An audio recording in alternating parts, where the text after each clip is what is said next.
Sebelum kita datang dalam pelayanan firman, mari kita berdoa. Tuhan yang baik, kami berterima kasih kalau pada hari ini, di tengah-tengah setiap kesibukan dan pilihan-pilihan yang lain, kami memilih untuk mengambil bagian dalam persekutuan dewasa pada hari ini. Kami bersyukur untuk kasih sayang Tuhan yang terus nyata dalam hidup kami, sehingga di dalam persekutuan ini kami boleh berjumpa satu dengan yang lain, kami boleh ada di dalam kegembiraan, dan juga kami boleh beribadah, dan saat ini kami mau menerima firman-Mu. Maka biarlah Tuhan menolong kami agar perenungan kami akan firman pada hari ini memampukan kami untuk mengerti apa yang Tuhan kehendaki dalam hidup, supaya kami boleh terus bertumbuh dalam pengenalan akan Tuhan dan dalam iman yang memuliakan Engkau. Tuhan tolong hamba-Mu agar apa yang disampaikan boleh sungguh berkenan di hadapan Tuhan, menjadi berkat bagi kami semua, dan pada bagian yang utama, seluruh hidup kami mendatangkan kemuliaan hanya bagi nama-Mu saja. Dalam Kristus Yesus, Tuhan dan Juru Selamat hidup kami berdoa dan memohon. Amin. Bapak, Ibu, dan saudara-saudara, bacaan firman Tuhan bagi kita diambil dari atau ditetapkan dari Kisah Para Rasul pasal 4. Kita akan baca ayat 32 sampai 35. Dari Kisah Para Rasul pasal 4 ayat 32 sampai ayat yang ke-35. Bunyinya begini, kumpulan orang yang telah percaya itu sehati dan sejiwa, dan tidak seorang pun berkata bahwa sesuatu dari kepunyaannya adalah miliknya sendiri. Tapi segala sesuatu adalah kepunyaan mereka bersama. Dengan kuasa yang besar, rasul-rasul memberi kesaksian tentang kebangkitan Tuhan Yesus, dan mereka semua hidup dalam anugerah yang melimpah-limpah. Tidak ada seorang pun yang berkekurangan di antara mereka, sebab semua orang yang mempunyai tanah atau rumah menjual kepunyaannya itu, dan hasil penjualan itu mereka bawa, dan mereka letakkan di depan kaki para rasul, lalu dibagi-bagikan kepada setiap orang sesuai dengan keperluannya. Saudara-saudara yang dikasihi dan mengasihi Tuhan, itulah teks kita pada pagi hari ini. Berbahagialah setiap orang yang mendengarkan kebenaran firman Tuhan dan dalam hidupnya mau mewujud nyatakan firman itu dengan tekad yang kuat. Nah, saudara, kalau kita baca teks pasal 4, dia mirip atau kita bisa bilang kembaran dengan teks di pasal yang kedua, berbicara tentang cara hidup jemaat mula-mula. Nah, memang kalau kita bandingkan gaya hidup jemaat mula-mula, kita menemukan sebuah totalitas dalam hidup bersama ya. Kalau dibandingkan dengan hidup kita sekarang, jangankan jual rumah dan tanah, ya, saudara, yang punya aja kadangkala di-keep, ya, disimpan sendiri daripada dibagikan kepada orang. Apalagi kita berhadapan dengan situasi di mana orang zaman sekarang lebih individualistik, ya. Orang zaman sekarang hidupnya tuh lebih berpusat hanya pada diri sendiri. Dia punya sih, tapi kalau mau bagi orang lain tuh kadangkala mikirnya berkali-kali lipat, ya. Apalagi dalam konteks kita pada hari ini, apalagi dalam konteks kita dalam kehidupan zaman sekarang, ya. Tanah dan rumah kan investasi, gitu ya. Tapi menariknya yang kita mau belajar pada hari ini, apa yang membuat kemudian orang-orang pada abad pertama kekristenan, orang-orang Kristen pertama, mereka hidup begitu bagus, mereka hidup begitu manis. Mungkin beberapa orang mengatakan bahwa sebab pada waktu itu memang kepemilikan tanah dan rumah bukan dianggap sebagai sesuatu yang luar biasa, ya. Tapi dalam zaman kapitalisme, zaman kapital itu semuanya diukur pakai uang dan segala macam, orang kemudian melihat uang, orang melihat kemudian tanah, rumah, dan hal-hal yang lain itu sebagai bagian dari investasi. Karena itu harus dijaga, ya, karena nilainya akan terus naik. Tetapi menariknya Ibu Bapak dan Saudara-saudara, kekristenan abad pertama, orang-orang Kristen awal pasca kebangkitan Kristus adalah mereka yang membangun kehidupannya dengan begitu baik.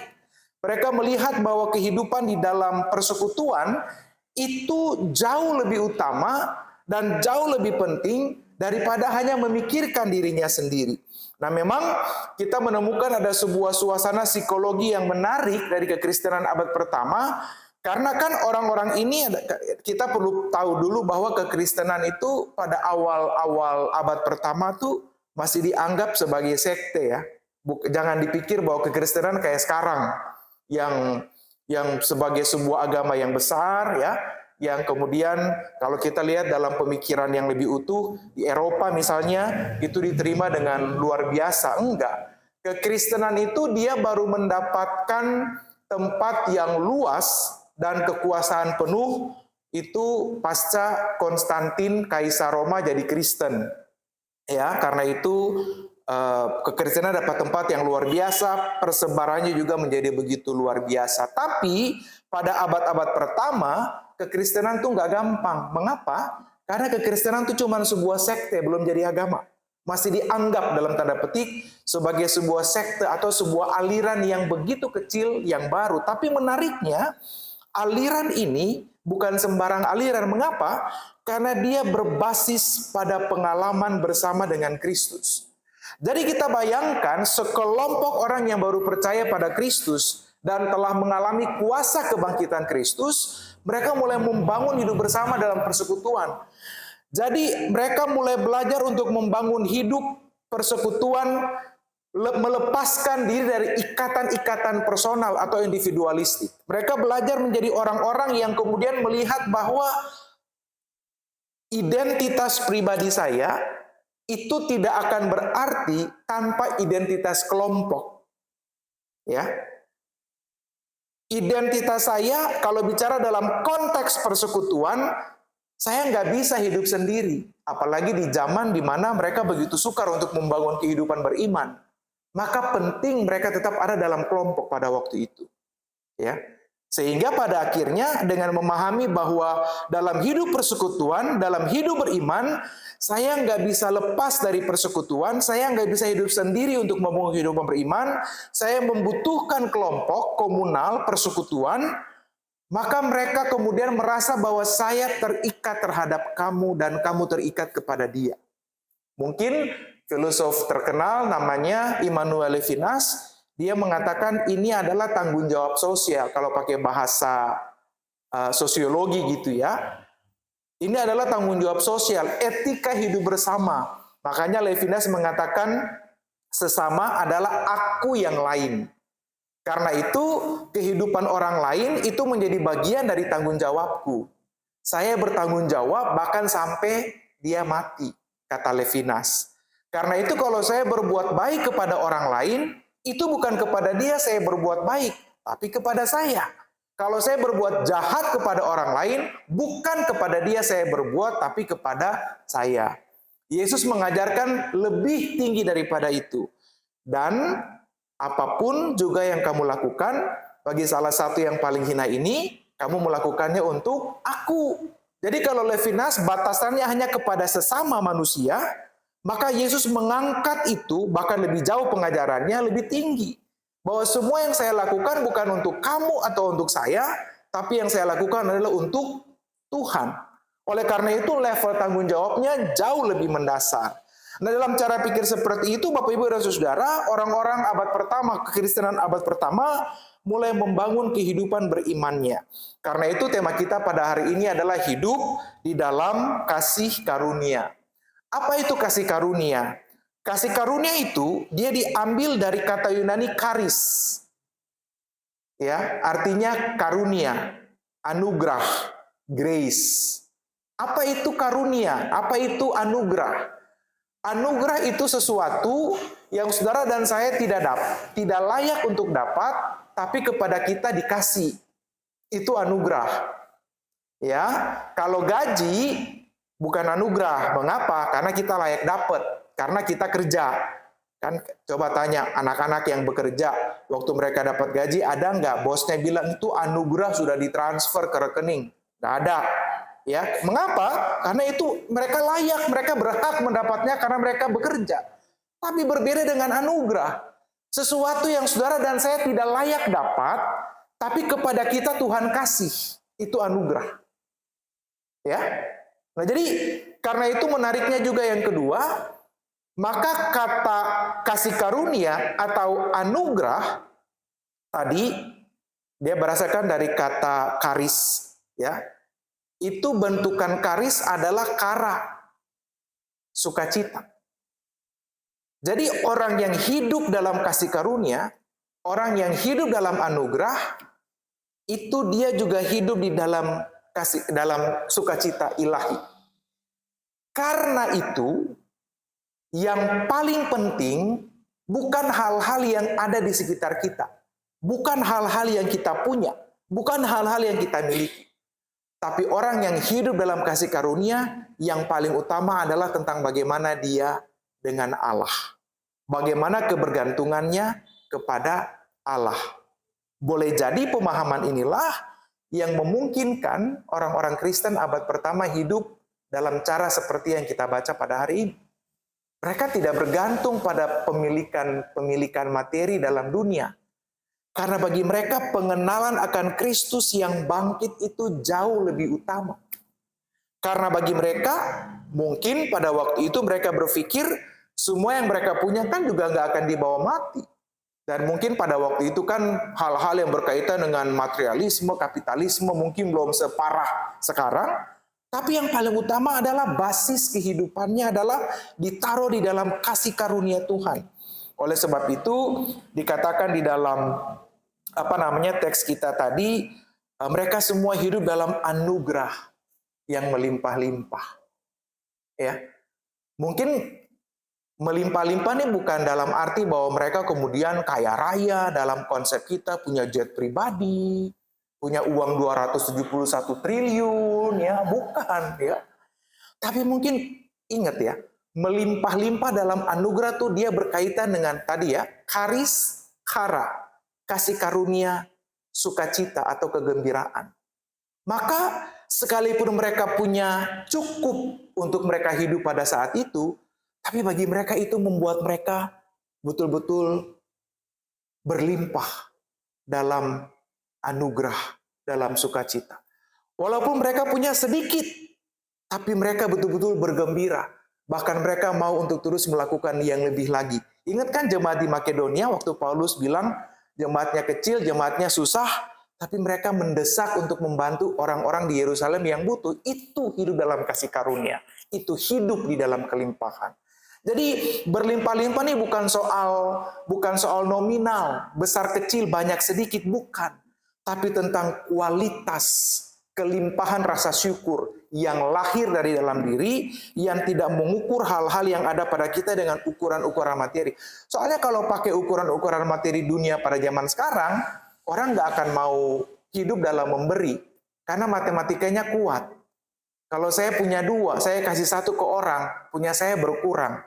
Bersyukurnya matematikanya Tuhan tuh bukan 2 kurang 1, 1. Ya. Tapi matematikanya Tuhan tuh 2 kurang 1 bisa 10.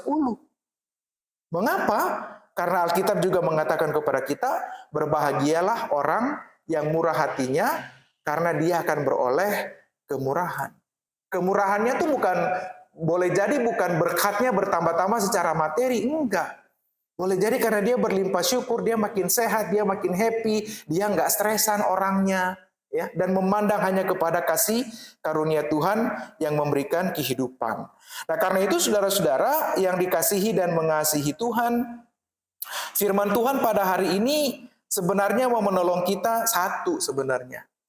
Supaya saudara dan saya belajar hidup tidak melekat pada hal-hal yang ada di dunia ini, tapi melekat hanya di dalam kasih karunia Tuhan.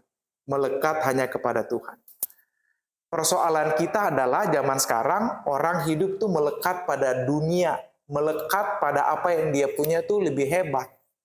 Itulah mengapa orang gampang stres, mengapa orang gampang sakit hati, mengapa orang gampang tidak tenang hidupnya, ya, kenapa orang gampang iri hati, ya, kenapa orang gampang susah hati, mengapa gundah, galau, karena orang terlalu melekat pada semua hal yang dia punya.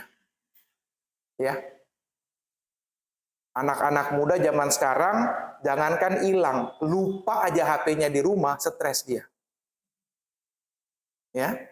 Mengapa? Melekat. Saya nggak tahu ibu-ibu di sini melekatnya sama apa.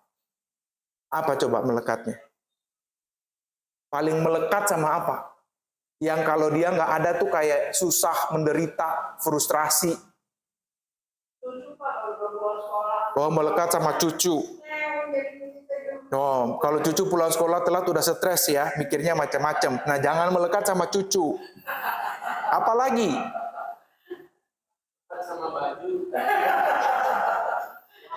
Makan sama baju. Oh, cuan. Ya, nggak ngomong ibunya ya. Ini Pak, ini nih ya, Bapak Ibu ya. Kata ibu-ibu ini nih melekat sama ini. Ya, kalau ini nggak ada stresnya minta ampun. Ini bisa membuat sakit kepala, tapi ini juga bisa menyembuhkan sakit kepala.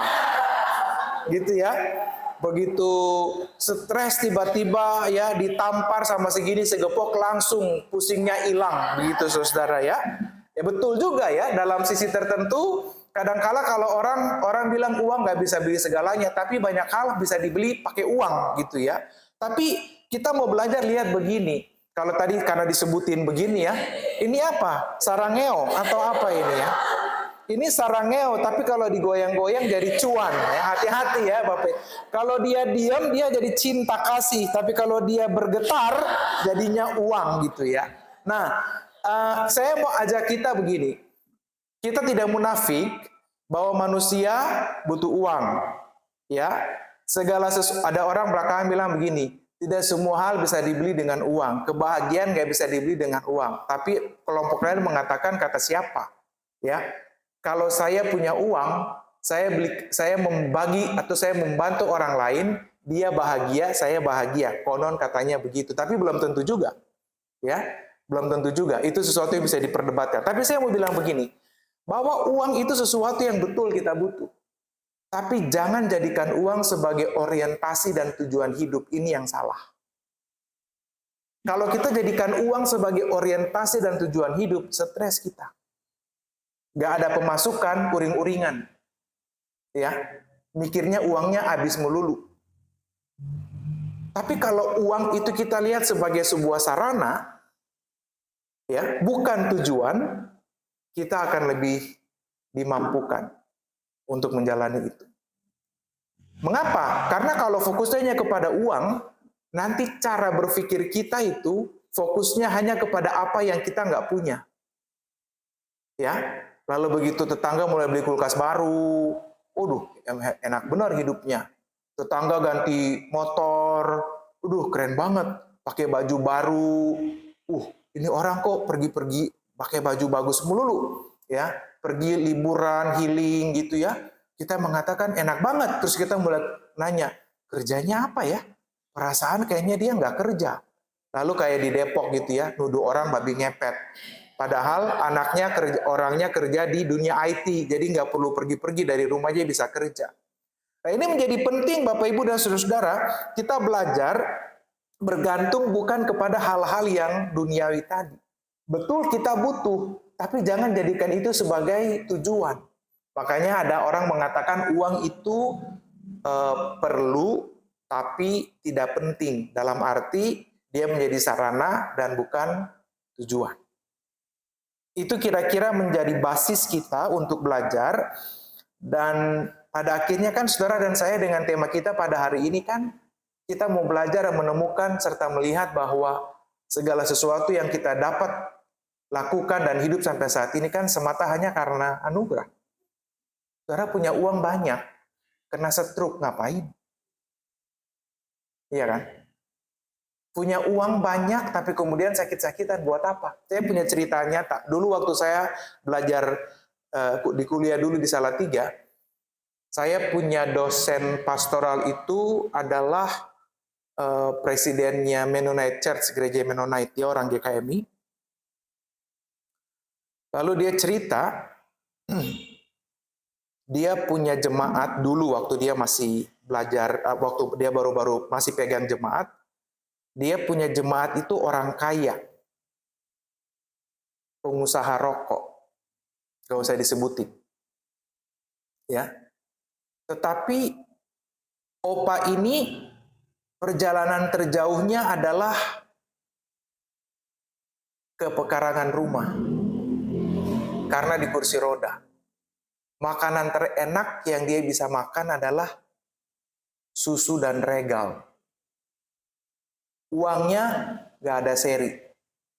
Orang sekarang bilang old money, orang kaya turunan. Tetapi menurut dosen saya yang adalah pendeta GKM ini opa pelitnya minta ampun. Pelit. Tiap kali ada orang datang ke rumah, apalagi kalau orang gereja datang ke rumah, pikirannya pasti minta sumbangan. Begitu. Dia punya pembantu ada 4 orang. Tapi tiap kali mereka pergi liburan, tiap kali mereka pulang kampung mudik, selain mereka dapat THR, dia sangguin mereka kalau dibandingkan dengan uang sekarang ya kira-kira 50.000 satu orang. Padahal uangnya nggak ada serinya. Ya, orang kaya uangnya miliaran, ya bahkan mungkin ratusan miliar, tapi perjalanan terjauhnya cuma bisa ke pekarangan rumah, rambutnya rontok semuanya, makanan terenak yang bisa dia makan adalah susu dan regal. Saudara pilih mana? Uangnya ratusan miliar, tapi nggak bisa pergi kemana-mana, nggak bisa makan bacang. Nanti di situ kan ada yang enak tuh di Jakarta, bacang DJ itu terkenal itu ya. Nggak bisa makan cukyok, nggak bisa makan babi hong, hanya bisa makan susu dan regal. Atau uangnya cukuplah, kadang-kadang juga kurang, tapi bisa makan apa aja, pilih mana? Gak mau, maunya uang banyak, makan segala macam, itu tamak namanya. Ya, itu namanya tamak. Nah, tapi menariknya di sini, karena pendeta saya, dosen saya adalah orang pastoral dan dia belajar CPE, namanya Clinical Pastoral Education, lalu dia mulai datang melawat. Jadi waktu datang melawat pertama tuh di sini dipikirin gereja lagi butuh bantuan. Ini pasti mau minta bantuan ya. Ternyata dalam proses percakapan segala macam, intinya kemudian dosen saya mengatakan, kamu mau sembuh? Mau, karena dia udah pergi ke segala macam dokter sama aja nggak ada hasil. Lalu dosen saya mengatakan obatnya cuma satu, memberi. Orang pelit disuruh memberi. Bayangkan itu pekerjaan terberat yang dia lakukan seumur hidup. Ya. Lalu apa yang terjadi, saudara-saudara?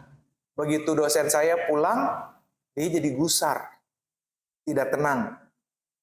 Ya. Lalu beberapa hari kemudian dia panggil si pendeta dosen saya, lalu mereka ngobrol lebih banyak. Lalu dia sepakat bahwa dia mau coba dari hal-hal terkecil dari orang-orang terdekat. Apa yang terjadi? Satu waktu dia bilang sama 4 pembantunya, hari ini lu orang gak usah kerja. Itu di meja ada uang dalam amplop segepok. Pergilah seharian, terserah mau bikin apa, mau makan, mau jalan, mau belanja. Terus mereka berempat kaget. Mereka pikir ini opa kayaknya udah mau mati kali. Karena seumur-umur mereka kerja, gak pernah digituin. Udah, mereka betul-betul kaget bertanya-tanya. Ya mungkin kayak perempuan-perempuan ke kubur Yesus ya, waktu Paskah kaget. Ini apa yang tapi mereka pergi. Mereka pergi dari pagi ya, terus pulang sore. Begitu mereka pulang, si opa ini melihat bahwa ini 4 orang pembantunya nih happy banget. Dia nggak pernah lihat mereka happy seperti hari itu. Dan dia merasa luar biasanya dia ikut happy. Ya, ada sebuah kebahagiaan yang dia nggak pernah rasa selama ini hanya karena melihat para pembantunya bahagia hanya ketika dikasih sedikit uang dalam persepsinya dia. Lalu dia pikir dia mau coba lebih lagi. Jadi biasanya kan rumahnya tinggi gitu ya. Pagi-pagi kalau dia jemur begitu, orang lewat aja, orang nggak peduli gitu ya. Opa pelit ngapain? Ya. Tapi ketika dia mulai berbagi kepada orang-orang di sekitar rumah, dia merasa bahwa begitu dia duduk di depan, orang lewat, opa, anak-anak kecil lewat, hai opa, lagi jemur ya? Dan dia merasa happy, dia bahagia. Lalu dia mulai terus melakukan itu, dan waktu saya di Salatiga, dia punya proyek adalah dia mendanai anak-anak dari daerah kerusuhan, waktu itu adalah Ambon dan Aceh. Jadi anak-anak yang dipilih itu ditarik ke Salatiga, nggak usah bawa apa-apa, bawa badan aja sama baju yang di badan, Sampai di Salatiga dikasih tempat tinggal, dikasih fasilitas studi, dibayarin sekolah, segala kebutuhan dijamin. Lama-lama dia merasa bahwa dia makin sehat. Dia mulai lepas dari kursi roda. Dia merasa bahwa rambutnya mulai tumbuh dan menghitam rambutnya. Dan dia boleh mulai makan banyak hal. Obatnya cuma satu. Apa? Memberi. Ini bicara tentang kasih karunia. Itulah mengapa kita bisa memahami orang-orang yang ada pada kekristenan abad pertama, ketika mereka membeli, mereka menjual semua, mereka happy. Karena apa? Karena mereka nggak terikat dengan semua tadi. Si opa tadi begitu terikat dengan uangnya, sampai-sampai uangnya tidak membawa kepadanya sebuah kebahagiaan. Tapi ketika dia mulai melepaskan ikatan itu, dia menemukan kasih karunia Tuhan yang luar biasa. Nah, jadi Bapak Ibu dan saudara-saudara, lewat firman Tuhan pada hari ini kita mau belajar, jangan terikat pada itu semua, ya. Kalau kita punya sesuatu, ya, pasir lah, ya, pasir satu tangan nih, saudara semakin cengkrem, makin jatuh habis. Tapi kalau saudara buka begini, dia akan tetap utuh. Yang kedua, kalau saudara punya kuku rada panjang, semakin dicengkeram kita makin sakit, ya. Ada bekas kuku dan dia menekan ke dalam makin sakit. Tapi semakin kita terbuka, kita semakin enak dalam menjalani genggaman ini. Artinya apa? Semua yang terlalu melekat tuh nggak bagus. Mau cucu, mau pasangan nggak boleh. Melekat hanya boleh kepada Tuhan. Karena dia adalah awal dan akhir perjalanan hidup kita. Ya, jadi kalau melekat pada Tuhan, saudara kehilangan uang, nggak bikin kita depresi. Ya, saya belajar hal-hal begitu dari saya punya almarhum oma, mamanya mama saya. Setiap kali dia punya, oma saya itu kan orang Ambon zaman dulu kan, peniti kebayanya itu dari emas ya, tusuk kondenya dari emas. Dan kalau hilang dia cuma bilang begini, ya mungkin yang ambil lagi butuh. Udah. Dan dia nggak gerasa gerusu, nggak pergi ke dukun, zaman dulu kan begitu ya, cari tahu siapa yang ambil. Ada suka tuh orang pakai nyiru, tahu nggak nyiru? Ini yang anyaman tampak, ya, itu biasa dukun pakai begitu ya, pakai ditikam, pakai gunting, baru nyiru puter, gitu ya. Jadi kalau orang yang dicurigai ada di sini gitu, duduk berkeliling, nanti nyirunya yang muter, bayangkan itu ya. Ada-ada aja, atau pergi suruh orang lihat lah segala macam. Dia enggak. Dan dia happy dan dia hidup umur panjang dan dia sehat dengan cara. Mengapa? Karena dia enggak melekat dengan itu semua. Firman Tuhan hari ini mau menolong kita belajar bahwa kita hidup itu hanya karena kasih karunia, bukan karena macam-macam hal. Oleh karena itu mari melekat hanya kepada Tuhan. Dan ingat kalau Tuhan kasih lebih kepada kita apapun itu, kecuali berat badan, ya. Kalau Tuhan kasih lebih, berarti Tuhan punya maksud. Tuhan itu selalu kasih cukup bagi kita. Tapi kalau dia kasih kepada kita lebih, berarti Tuhan punya maksud dengan setiap kelebihan yang dia anugerahkan. Karena itu, dalam tiap hari hidup kita terus bertanya, Tuhan, apalagi yang bisa saya buat dengan hidup yang Tuhan anugerahkan bagi saya. Selamat mensyukuri anugerah Tuhan dan terus memberkati orang lain dalam kasih karunia Tuhan. Kiranya Tuhan menolong dan Tuhan memberkati kita semua. Tuhan menolong dan Tuhan memberkati kita. Amin. Saya kembalikan kepada